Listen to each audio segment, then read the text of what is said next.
স্নান করে জগন্নাথের মন্দিরে প্রণাম করে বাড়িতে গিয়ে দুটো খাবার খেয়ে কাজে চলে যায়। অতি সাধারণ একটা লোক, কিন্তু যখন সমুদ্রে স্নান করে জগন্নাথ মন্দির পর্যন্ত যায়, এই 2 কিলোমিটার রাস্তা কারোর সঙ্গে কিন্তু কথা বলে না, কৃষ্ণ নাম করতে করতে যায়। জানে 24 ঘন্টার মধ্যে আমি কাজে ব্যস্ত হয়ে যাব, ঠাকুরের নাম করার সময় পাবো না। তাই সমুদ্র স্নান আর জগন্নাথের মন্দিরে প্রণাম, এই 2 কিলোমিটার রাস্তায় এই সময় আমি কাউকে দেব না, আমি শুধু ঠাকুরের নাম করব। তাই কৃষ্ণ নাম করতে করতে যখন যাচ্ছে সাধারণ লোক, ওই রাস্তার ধারেই মহাপ্রভু যে মন্দিরে বাস করতেন সেই মন্দির রাধাকান্ত মঠ বা গম্ভীরা মঠ। কৃষ্ণ নাম আজকে একটু উচ্চৈঃস্বরে হয়ে গেছে ওই সাধারণ লোকটির, আর তাই শুনে মহাপ্রভু ঘর থেকে বেরিয়ে এলেন। উন্মাদের প্রায় গোরা ছুটি ছুটি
সাধারণ লোক কৃষ্ণ নাম করছে, আর মহাপ্রভু যেহেতু দুর্বলীলার ভাবে ভাবিত উন্মাদের মতো ছুটতে ছুটতে এসে তার চরণে আছাড় খেয়ে পড়েছে। আর সাধারণ লোকটি কেঁদে উঠে বলছে, প্রভু আমাকে ছেড়ে দিন, আমাকে ছেড়ে দিন প্রভু, আমি কোনো ভক্ত নই, খুব সাধারণ লোক, বেশি শাস্ত্র আমি জানি না, শুধু জানি জগন্নাথ হচ্ছেন স্বয়ং কৃষ্ণ, আর লোকে বলে আপনি সেই কৃষ্ণের কলিযুগের অবতার, আপনি যদি আমার পায়ে পড়েন আমার যে নরকেও জায়গা হবে না প্রভু। সুন্দর বলছেন, না ভাই, তুমি যখন কৃষ্ণ নাম করছো তুমি আমাকে বলে দিতে পারবে আমার কৃষ্ণ কোথায়? জানো যদি আমায় বলে দাও,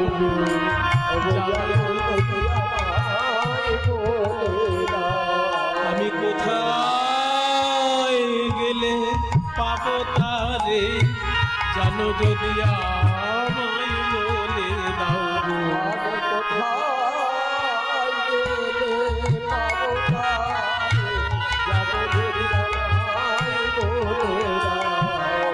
আমি কোথায় গেলে পাবো তারে, যার নাম শুনায় আমায় পাগল কইলে, কোথায়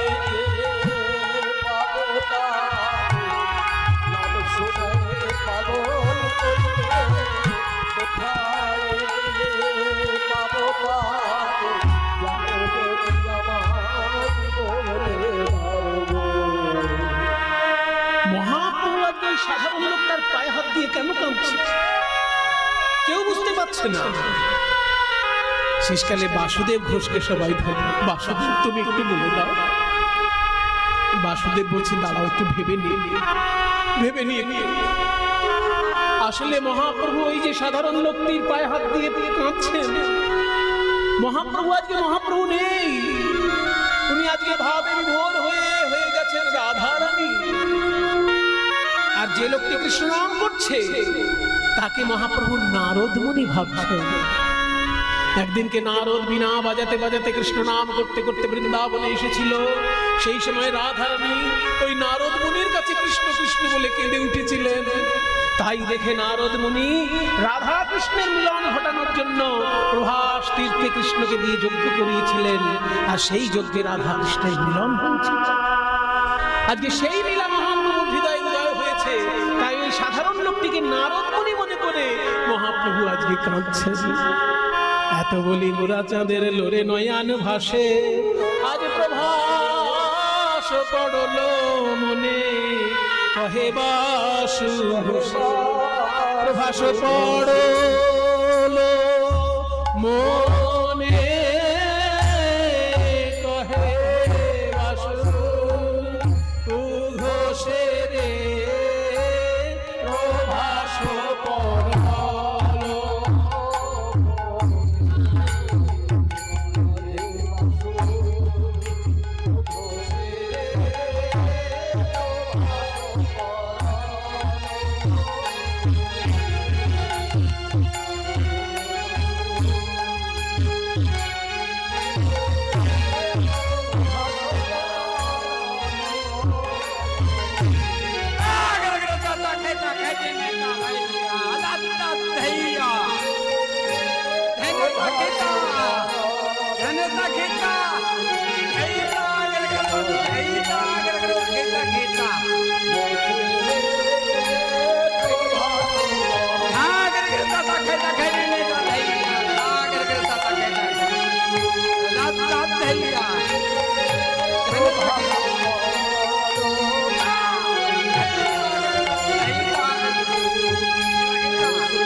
আরে প্রভাস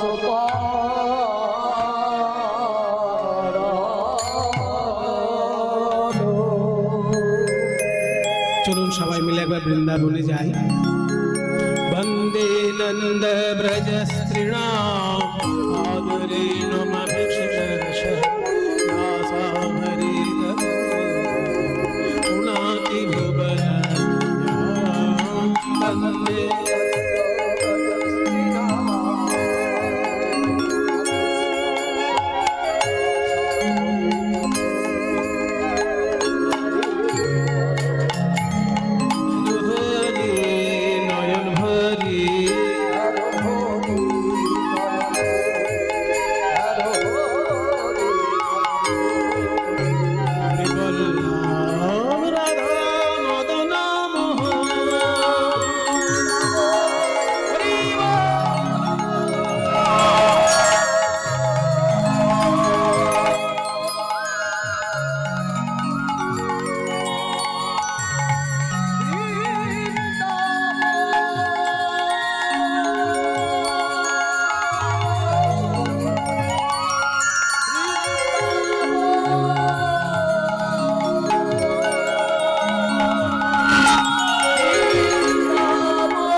কিন্তু আজকের বৃন্দাবন আনন্দময় নয়, আজকের বৃন্দাবন বিরহময়।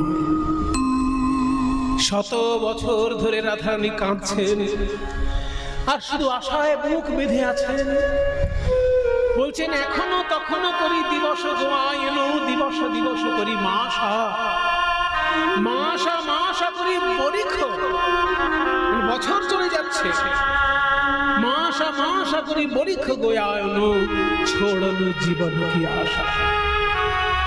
কিন্তু তবু প্রাণনাথের আশা তো ছাড়া যায় না। নিশ্চয়ই কোনো না কোনো দিন আমার কৃষ্ণ আসবে, সেই আশায় বুক বেঁধে রাধারানী কাঁদছে। কাছে কৃষ্ণ নেই, তাই কৃষ্ণের কাছে কিছু বলার ইচ্ছা হয়েছে রাধারানীর।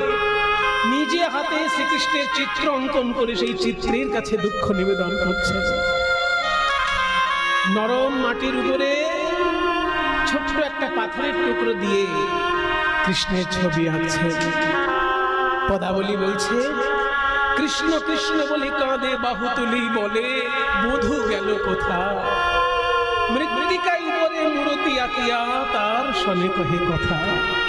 বড় তো ঠুকি তার আরে কিবা কৃষ্ণ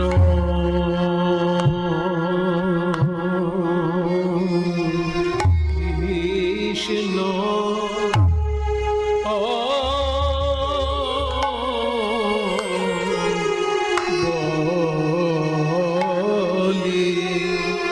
কৃষ্ণ বলে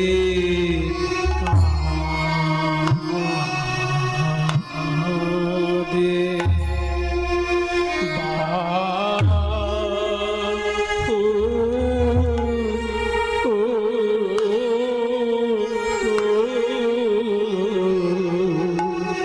কাঁদে বাহু তুলে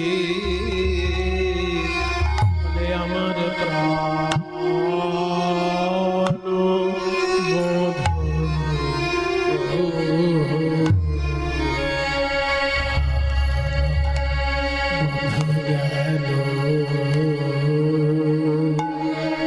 গেল কোথা,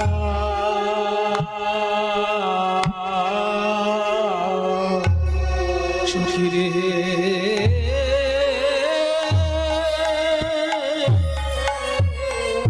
একবার তারে দেখা। আহারে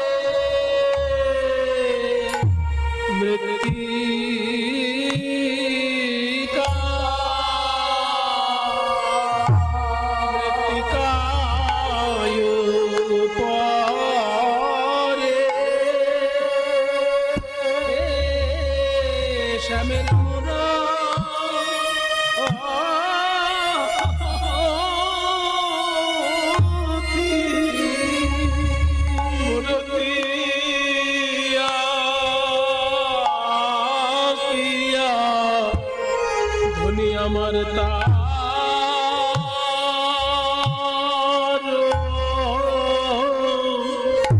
শনি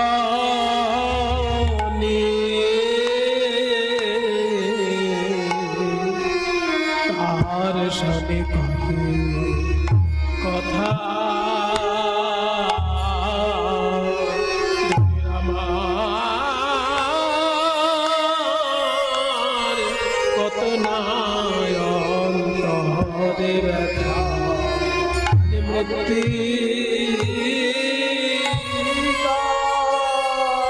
মৃত্তিকায় উপরে শ্যামের মূর্তি আঁকিয়া রায় ধ্বনি বলে পরাণ মধু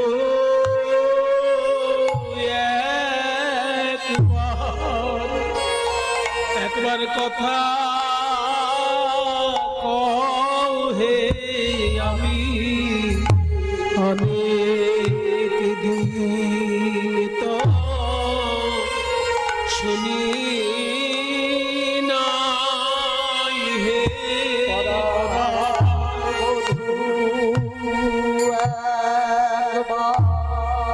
একবার কথা আমি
যদি কোনো ছাত্রকে বলি পড়াশোনা করো পরীক্ষায় পাশ করবে, পড়াশোনা করো পরীক্ষায় পাশ করবে, এটা শুনে শুনে কেউ পরীক্ষায় পাশ করবে?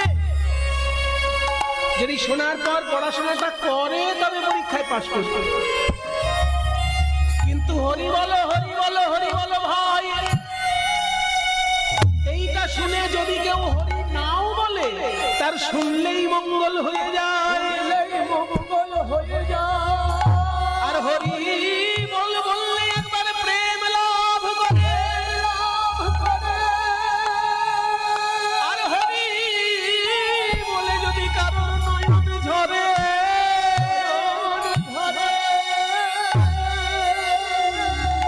তাহলে অন্তকালে সে গোবিন্দের রাঙা চরণ পায়।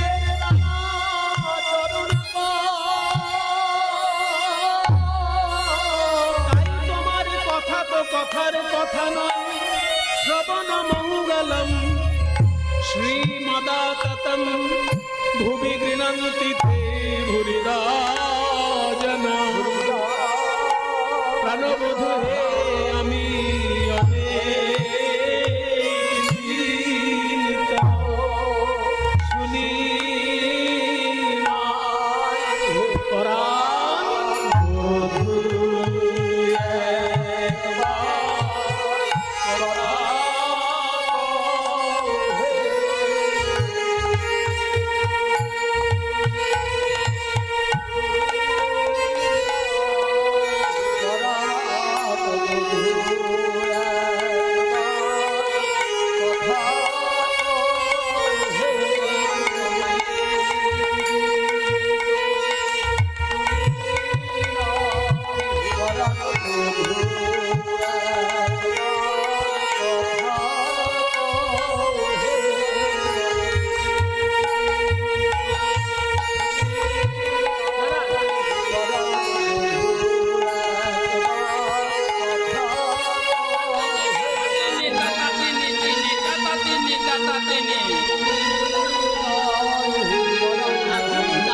পরাণ বধূ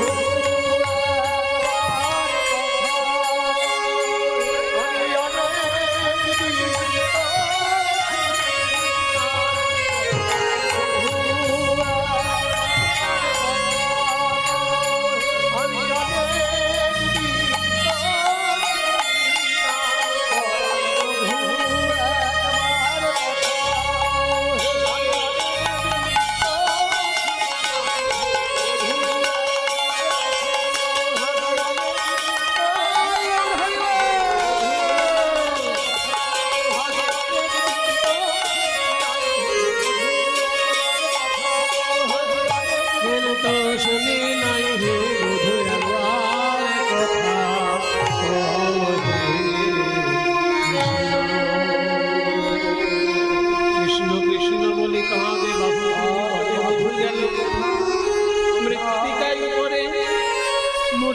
আঁকিয়া তার সনে কহে, তার সনে কহে কথা। ছবিটা তো আঁকছেন, কিন্তু কোন দিক দিয়ে শুরু করবেন? বদন কমল না চরণ কমল?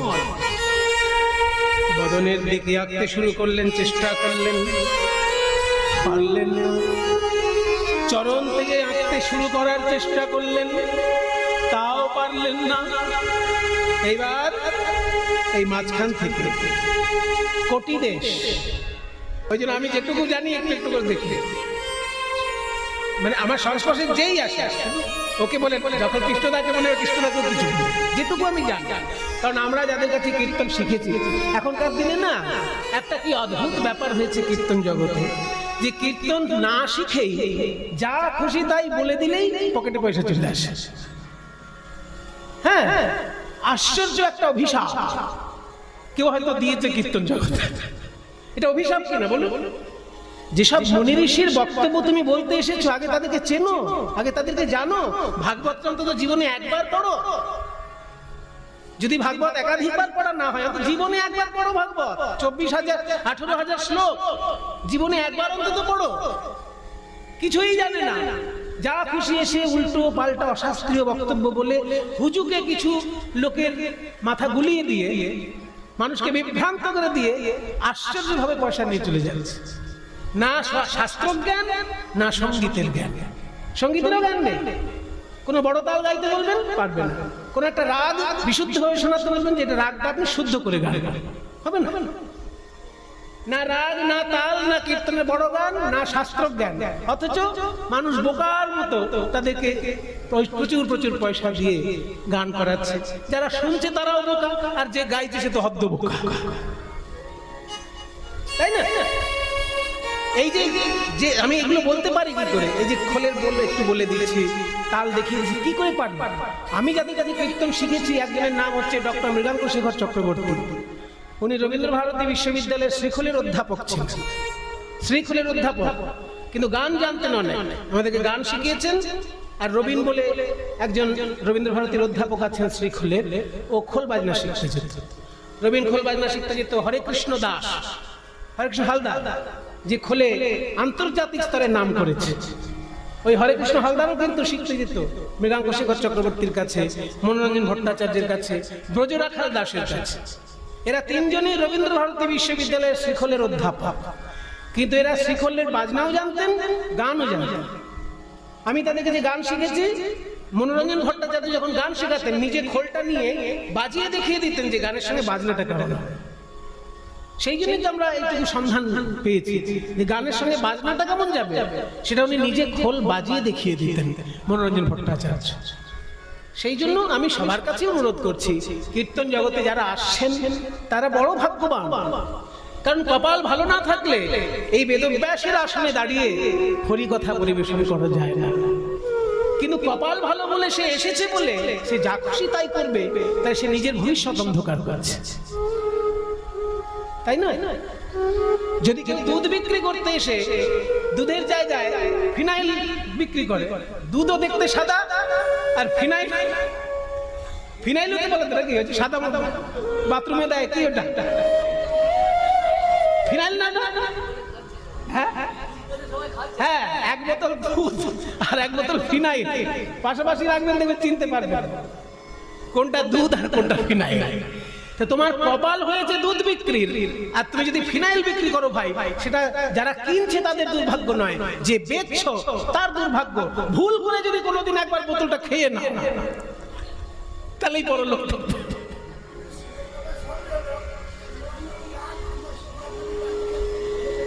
উনি বলছেন যে শিবের কথা হচ্ছে যখন, একটু শিবরঞ্জনী রাগের আলাপ, একটু শিবরঞ্জনী রাগটা দে।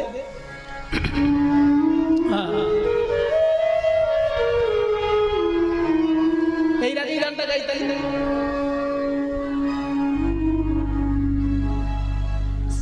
সরে গ প দ প গ প প দ সা দ স রে সা রে গ রে গ সা রে দ সা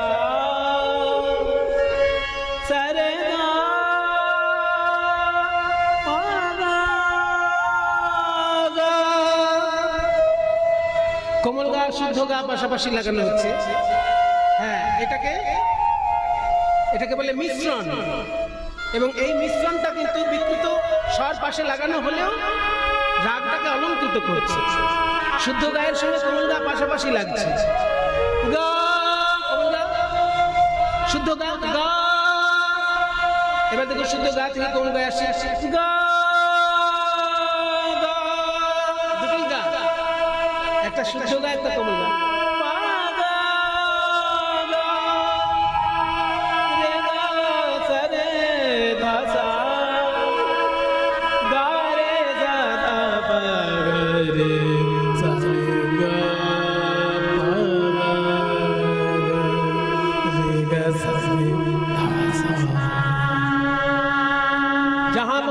চরণে চলে যায়, এই রাগেই গানটা চলছে।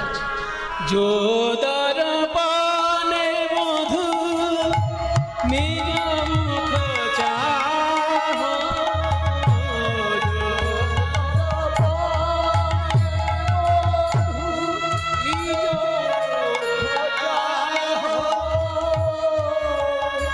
মধু অঙ্গ জ্যোতি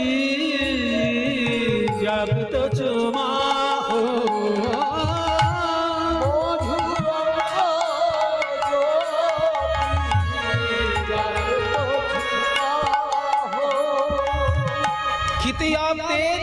মরুত। মরুত মানে বাতাস। এই যে নিঃশ্বাস ফেলছি আর নিচ্ছি, বাতাস শরীরের মধ্যে যাচ্ছে। আমার এই শরীরের বাতাস তো বাতাসে মিশবে। যে পাখা দিয়ে গোবিন্দ হাওয়া খায়, যেন সেই বাতাসের সঙ্গে আমার বাতাসটা মিশে যায়। জয় বিজনে মধু বিজয়ী গাত, মধু অঙ্গ মরুত হউক মৃদুবাত। খিতি অবদেশ মরুত, তারপর বোম। এই বোম কিন্তু সন্ত্রাসবাদীদের বোম নয়। সন্ত্রাসবাদীদের বোমটা হচ্ছে বয়কার ম বা বিওএমবি, বিওএমবি। আর আমি যেটা বলছি এটা যে বয় জফলাওকার ম। এই বোম মানে আকাশ বা মহাকাশ, শূন্যতা। শরীরের ভিতরে যে ফাঁকা জায়গাগুলো, এগুলো আকাশের অংশ। আমার শরীরের ভিতরে ফাঁকা জায়গাগুলো আকাশের সঙ্গেই মিশবে। কৃষ্ণ সেবা কি করে করবে মৃত্যুর পর? না, যে আকাশের নিচে আমার গোবিন্দ বিচরণ করে, আমার শরীরের আকাশ অংশ যেন সেখানে যায়। জোহি গগন তলে যাহা প্রভু ভরমাই, জলধর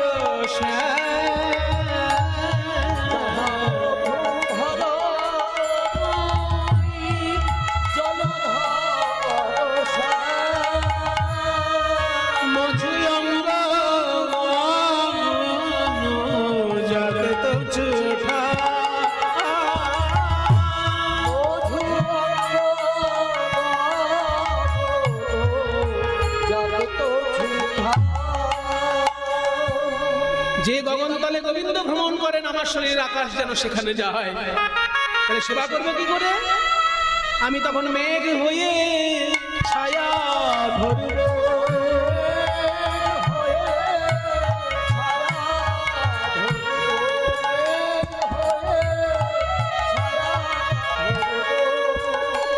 আমার গোবিন্দের তাপিত অঙ্গ শীতল হবে।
পঞ্চতত্ত্ব দিয়ে যেন গোবিন্দের সেবা করতে পারে মৃত্যুর পর। নারদ মুনি এসে বলছে, রাধে তুমি মৃত্যুর পর সেবা কেন করবে? এই তো আমি এসেছি, তুমি যজ্ঞে যাবে, নয়নে নয়নে কৃষ্ণকে শক্তি সঞ্চার করবে, আর শ্রীকৃষ্ণ যজ্ঞ করবে। পদকর্তা গোবিন্দ দাস বলছে, হে রাধে গোবিন্দ দাস কহে কাঞ্চন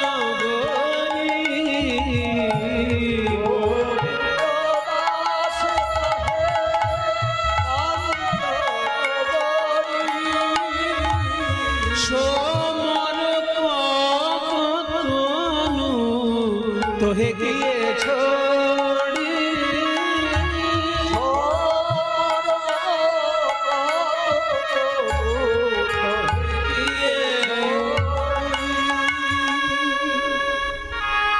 নারদ মুনির কথা শুনে রাধারানী বললেন, মুনিবর আমাকে চিঠি দিয়েছে প্রাণনাথ, তাহলে তোমায় যেতেই হবে। কে আছিস রে?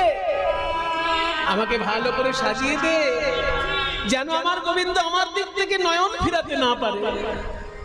যেই না সাজগোজ করছেন রাধারানী, আড়াল থেকে কুটিলা দেখেছে, আর গিয়ে তখন দাদা আয়ানকে জানাচ্ছে, ও দাদা তোমার বউ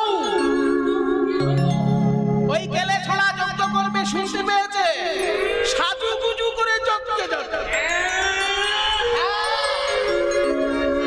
এখনই একটা কিছু হেস্ত নেস্ত করে দাও। কি করবে?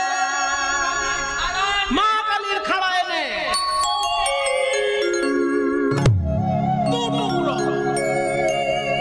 যেই না এই কথা বলেছে, অমনি তখন রাধা রানী কালী মূর্তি ধারণ করে দাঁড়ালেন। বলি, চেনো না তুমি যে মোরে, চেনো না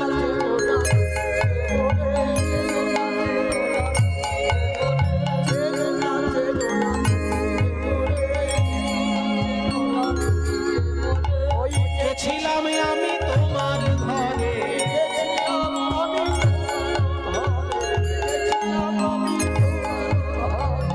এত বলি হইল অপরূপ, রাধিকা ধরিল কালিকা রূপ, রাধিকা ধরিল আজ দেখিয়া আয়ান পদতলে, লুটাই জয় কালী বলে, বলে ক্ষমা করো হে, চিনিতে নারলাম ক্ষমা করো হে, চিনিতে নারলাম আমার ধরণী রূপে ও জননী, চিনিতে নারলাম ধরণী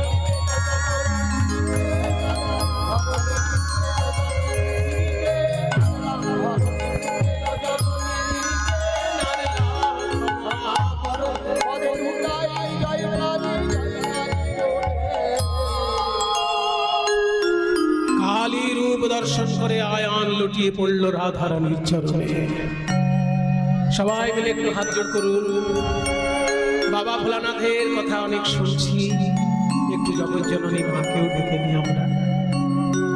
ওম কালিকায় নমঃ, ওম কাত্যায় নমঃ, ওম রাত্রিজ্ঞায়তে মধ্যে ত্বং স্বাহা ত্বং স্বধা ত্বং হেব ষটকার স্বরাত্মিকা सुधातमकुशरे नित्ये धामात्मिका स्थिता अर्धनात्रा स्थिता नित्या ज्ञानोच्चर्या विशेषतः त्वमेव सर्वं सावित्री त्वं देवी जननी वरा त्वयैव धार्यते सर्वं त्वयैतत्सृज्यते जगत् त्वयैतत्पाल्यते देवी तमत्सन्त्येज सर्वदा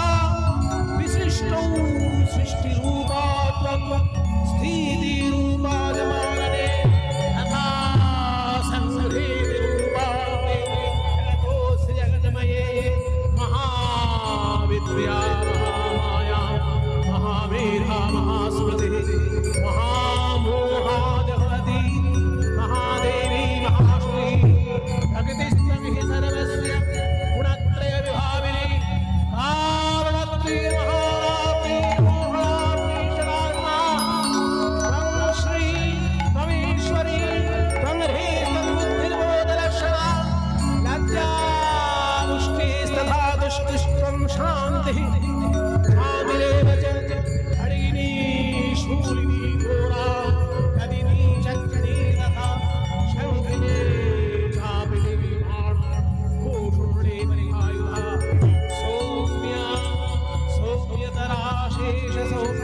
আমার গৃহিণী রূপে যে ছিলে আমি এতদিন জানতেই পারিনি। তোমাকে তো আমার বাধা দেবার শক্তি নেই, তবে কৃষ্ণ চরণে গিয়ে আমার হয়ে দুটি কথা যেন তুমিই বলে এসো। নিমন্ত্রণ পত্র পাইয়া ব্রজবাসীগণ প্রবাসী লোকের পথে করাই গমন, শকট ভরিয়া নিল দধিরুদ্ধ ছানা, ফলমূল কত নিল না হয় গণনা। সবাই নিয়ে চলেছে উপকরণ উপঢৌকন। প্রভাস যজ্ঞের মণ্ডপে চারদিকে চারটে দরজা তৈরি হয়েছে। এক দরজায় আসছে শান্ত দাস্যরসের ভক্ত, আর এক দরজায় আসছে শ্রীরাম সুদা সূক্ষ্ম রসের ডালি দিয়ে। আরে ভাইয়া বলো, বাহে উঠাকে বলো জয় কन्हैया লাল কি। শুধু জয় বললে হবে না, আমি বলবো জয় কन्हैया লাল কি। আপনারা বলবেন হাতি, হাতি না কিন্তু আমরা বাঙালিরা হাতি বলি, হিন্দি ভাষীরা হাতি বলে। বলবেন হাতি ঘোড়া পান। এ ভাইয়া दोनों बाहें उठा के बोलो जय कन्हैया लाल की, बोलो जय कन्हैया लाल की। हाथी घोड़ा पान, बोलो जय कन्हैया लाल की,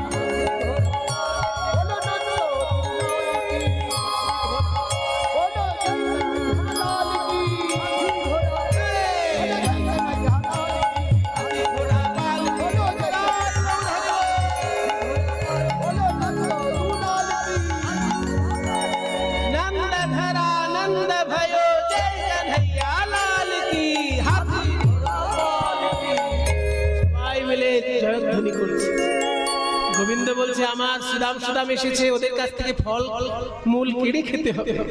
ছুটে চললেন সেই সাথে।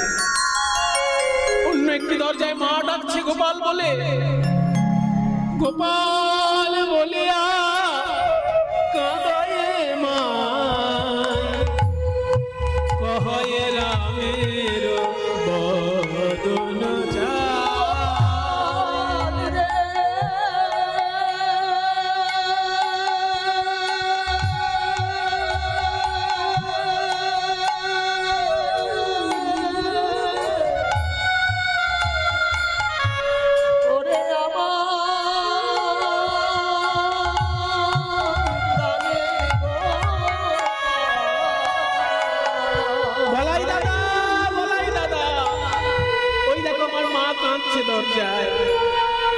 বোধহয় দারোয়ানরা আমার মাকে চিনতে পারেনি, আমাকে এখনই যেতে হবে। মা মা বলিয়া ধাইয়া চলে, আসিয়া বৈঠল যশোদা কোলে।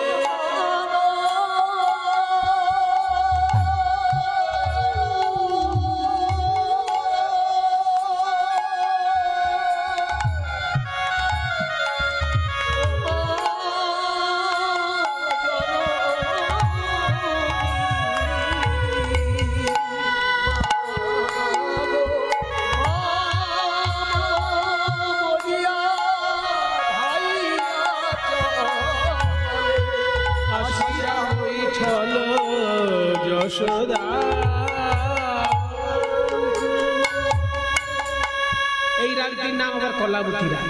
সাগা পদানি দানি পদা গপদানি দপ গপদানি নিদাসা গাসানি দা সনি দানি দপদা গপদা গপদানি দপ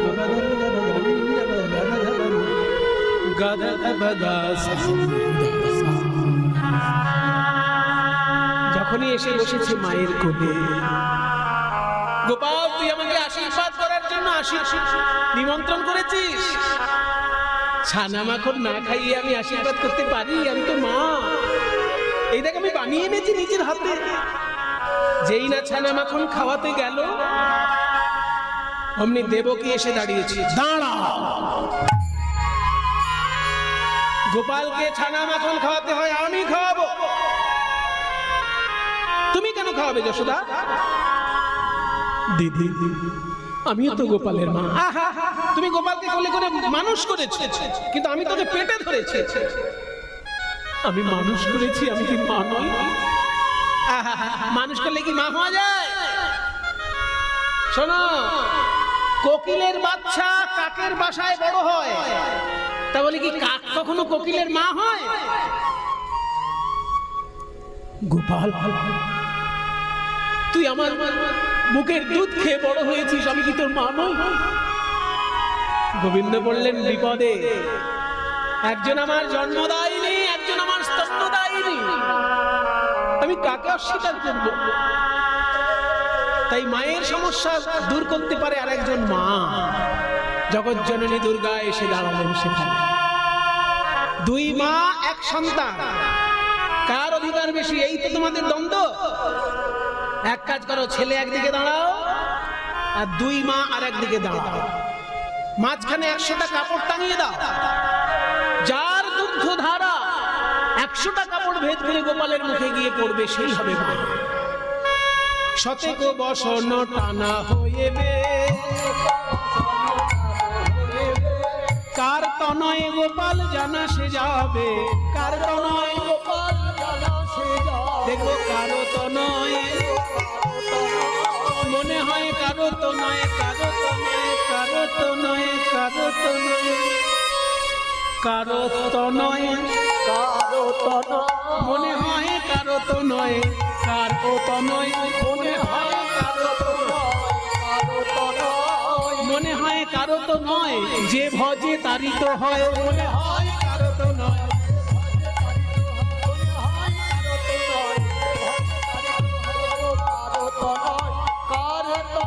গোপাল জানা সে যাবে, কার তনয় গোপাল জানা সে যাবে। যখনই এইভাবে 100টা কাপড় টাঙানো হয়েছে, দেবকী ভাবছে আমার গর্ভে জন্ম নিয়েছে, আমার দুধ খাবে না মানে? গর্বে দেবকী স্তন ধরে, প্রথম বসন ভেদ না করে, প্রথম বসন যশোদা বলল আমার দুগ্ধ পান করে ছেলে বড় হয়েছে, আর আজকে আমি প্রমাণ দেবো আমি ওর মা কিনা। গোপাল বলিয়া কাঁদয় মা, দুগ্ধ পড়ে গোপালের বদনে যায়। মা যশোদার এমন স্নেহের টান, শত বস্ত্র ভিন্ন করে গোপালের বদনে দুগ্ধ পড়ল। ভগবান পদকর্তা চণ্ডীদাস বড় জোরে বলছেন, বাসুলিয়া দেশে চণ্ডীদাস বলে, শুদ্ধমতি হলে গোবিন্দ মেলে,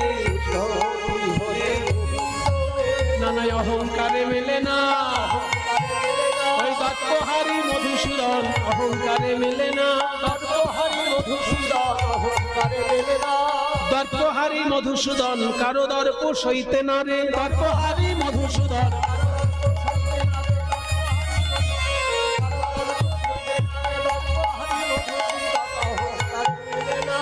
শুদ্ধমতি হলে গোবিন্দ মেলে, শুদ্ধমতি হলে গোবিন্দ মেলে। মায়ের সমস্যা দূর হলো। এবার একটাই দরজা বাকি আছে, যেখানে রাধারানী বিনা সুতার মালা গেঁথে এনেছেন গোবিন্দের গলায় দেবেন বলে। কই কৃষ্ণ কোথায়, কৃষ্ণ কোথায়, প্রাণ বধুয়া, কৃষ্ণ কোথায়, কৃষ্ণ কোথায়, প্রাণ এই গানটা আমি শুনেছিলাম কানাই সরকারের কণ্ঠে। আগেকার দিনে কলকাতার একজন গায়ক ছিলেন কানাই সরকার বলে। কিছুদিন আগে ইউটিউবে দেখলাম তার একটা গান কেউ আপলোড করেছে, কানাই সরকার। আমি ছোট ছিলাম তখন, কীর্তনিয়াদের গান শুনতে যেতাম, তো আশেপাশে যেই আসতো তার গান শুনতে যেতাম, সামনে বসে শুনতাম। কানাইলাল সরকার, কানাইলাল বন্দ্যোপাধ্যায় নয়, কানাইলাল সরকার একজন ছিলেন, ঝাঁকড়া চুল ছিল। হ্যাঁ, তিনি খুব সুন্দর প্রভাসযোগ্য গাইতেন। এই গানটি তার কাছে আমার শোনা আসলে। কই কৃষ্ণ কোথায়, কৃষ্ণ কোথায় প্রাণ বধূ,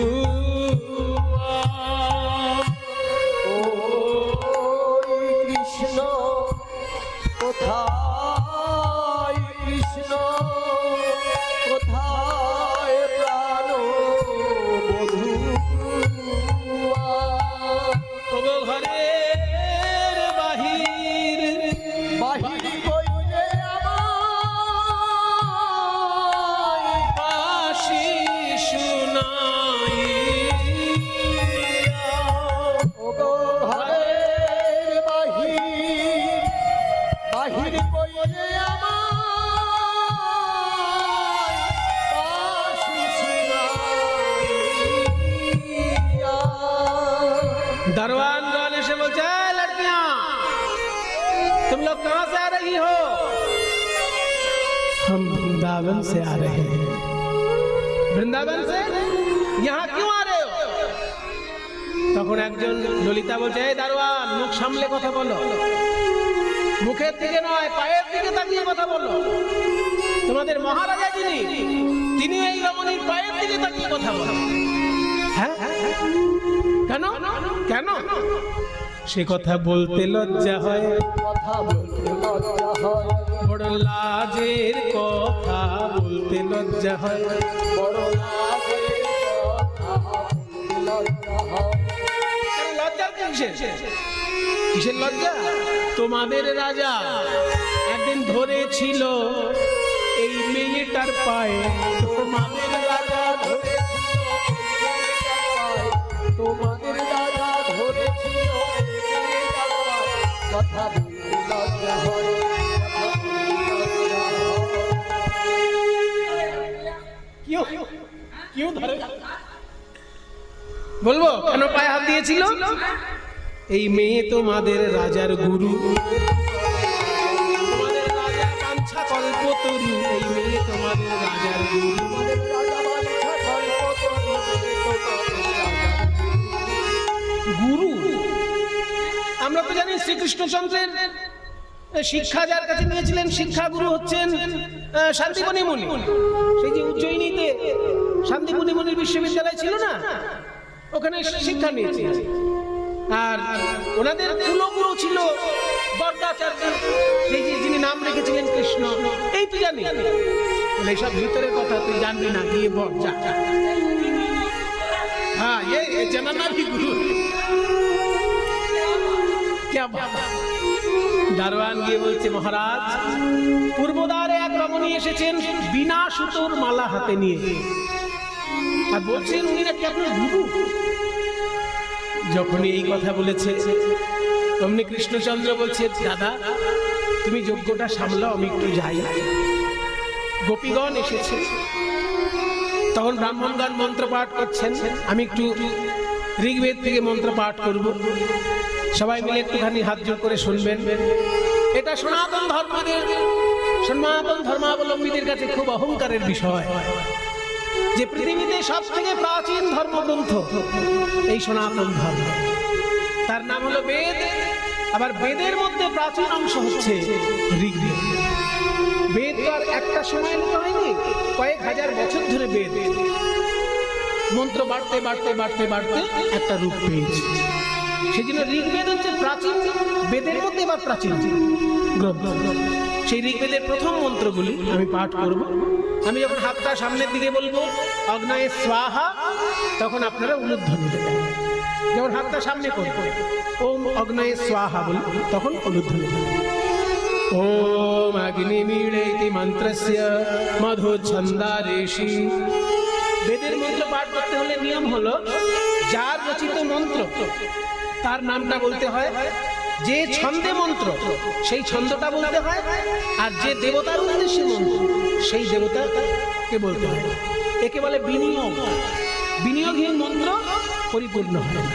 ওই নাগে বিনিয়োগ ওম অগ্নিমিলে ইতি মন্ত্রস্য মধু ছছড়া ঋষি গায়ত্রী ছন্দ অগ্নির দেবতা প্রাতঃ শ্রবণে ব্রহ্মযজ্ঞ জপে বিনিয়োগ ओम अग्निमीळे पुरोहितं यज्ञस्य देवं ऋत्विजं होतारं रत्नधातमम् ओम अग्नये स्वाहा इदमग्नये ओम अग्निः पूर्वेभिर्षिभिर्यो नूतनैरुत सा देवा इह वक्ष्यति ओम अग्नये स्वाहा इदमग्नये ओम अग्निनारयिमश्नवत् पूषमेव दिवे दिवे यशसं वीरवत्तमम् ओम अग्नये स्वाहा इदमग्नये ओम अग्निर्होता कविक्रतुः सत्यश्चित्रश्रवस्तमः देवो देवेभिरागमत् ओम अग्नये स्वाहा ओम यदङ्गदाशु शत्वम् अग्ने भद्रं करिष्यसि तवेत्तत्सत्यमङ्गिरः ओम अग्नये स्वाहा ओम त्वाग्ने दिवे दिवे दोषावस्तर्धिया वयं नमो वरन्त एमसि ओम अग्नये स्वाहा ओम राजन्दमध्वराणां रूपावृतस्य देवी वर्धमानं सुवेदमे ओम अग्नये स्वाहा इदमग्नये ओम सानाविते वसुनवे अग्ने सुपायनो भव स च स्वानः सुवस्तये ओम अग्नये स्वाहा इदमग्नये ओम स्वस्ति नो इन्द्र वृद्धश्रवाः स्वस्ति नो पूर्वा विश्ववेदाः स्वस्ति नक्षत्रो वरिष्ठभिः स्वस्ति नो बृहस्पतिर्दधातु ओम शान्ति शान्ति शान्ति हरिः ओम। বৈদিক মন্ত্রযজ্ঞ হচ্ছে, ওদিকে শ্রীকৃষ্ণচন্দ্র গিয়েছেন রাধারানীর সামনে, কিন্তু দণ্ডমুণ্ডের অধিকর্তা রাজা রূপে, আর যেই রাজবেশে কৃষ্ণ দাঁড়িয়েছেন অমনি রাধারানী মুখ ঘুরিয়ে নিলেন। আমি তো রাজা কৃষ্ণ দেখতে চাই না, রাজা কৃষ্ণ দেখতে চাই সেই রাখাল রাজা, রাজা কৃষ্ণ দেখতে চাই না, রাখাল রাজা দেখতে চাই সেই রাখাল রাজা। ছিল শ্রীদাম সুদাম যাহার প্রজা, দেখতে চাই সেই রাখাল রাজা।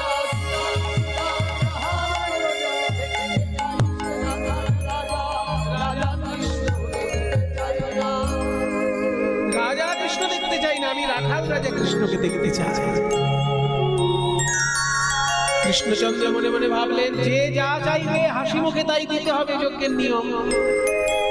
আমার রাধারানী তো সোনা দানা চায় না, শুধু আমার একটু দর্শন চায়, রাখাল বেশি দর্শন চায়। সেইটুকু যদি দিতে না পারি তাহলে তো যজ্ঞ সম্পূর্ণ হবে না। তাই যোগ মায়াকে স্মরণ করে বললেন, হে যোগ মায়া, এখনই তুমি আমাকে রাখাল বেশি সাজিয়ে দাও, যাতে রাধারানী নয়ন ভরে আমায় দর্শন করে। তাই যোগ মায়া সরি হরি রচি বৃন্দাবন পুরী, শ্রীরাধারে দর্শন দিল, যা চাইলো তাই দিল, সবার আশা মিটাইলো, যা চাইলো তাই দিল, সবার আশা মিটাইলো, যা চাইলো তাই দিল, সবার আশা মিটাইলো, চাইলো তাই দিল, সবার আশা মিটাইলো। প্রভাস যজ্ঞ সম্পূর্ণ হইল, প্রভাস যজ্ঞ হইল। দূর থেকে নারদ মুনি দর্শন করছে, এই গৌর হরি বল, তাই না? আর বলছে, আমি তো এটাই দেখতে চেয়েছিলাম, রাধা গোবিন্দের মিলন হবে। তাই নটবর হেরি তাহা মনেতে আছিল যাহা, তাহা মনেতে আছিল কৃষ্ণ পদে করে নিবেদন। বলে কি আর বলিব আমি, দেহ পদ ছায়া তুমি, শুনো হে নন্দের নন্দন, আমি আর কিছু চাই না, বলে দিতে হয় তো চরণ প্রিয়, আর কিছু চাই না, দিতে হয় তো চরণ প্রিয়, আর কিছু কিছু চাই না। দিতে হয় তো চরণ দিও হে রাধে গোবিন্দ, দিতে হয় তো চরণ দিও। হরি বল হরি বল, বল নিতাই গৌর হরি বল।